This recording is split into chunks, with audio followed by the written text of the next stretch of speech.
আজকে আমি আমার মাকে স্বপ্ন দেখি অনেক দিন পর।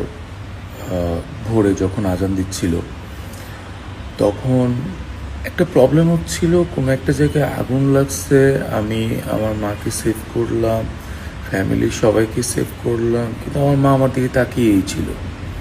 এক মুহূর্তের জন্য ওনার চোখটা আমার আমার থেকে সরেনি। দেন আমার মা বলছিল যে তাকে সেভ করে যখন সামনে গেছে, কী হয়েছে মা? চুপ করেই আছে, কথা বলছে না।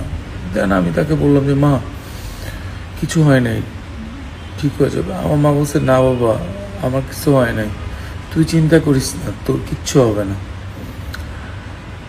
তুই চিন্তা করিস না, আমি তো আছি, আমি তোর কাছেই আছি, আমি তোর সামনেই আছি।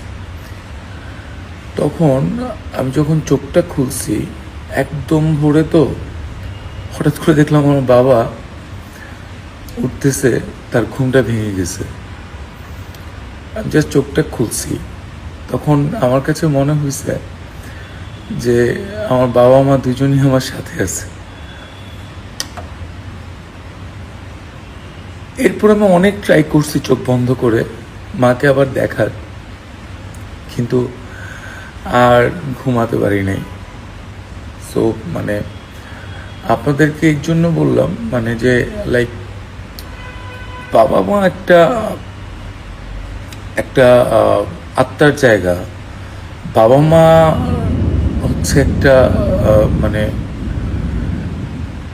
পৃথিবীতে সবার ভালোবাসার স্বার্থ আছে, কিন্তু বাবা মার ভালোবাসার কোনো স্বার্থ নাই।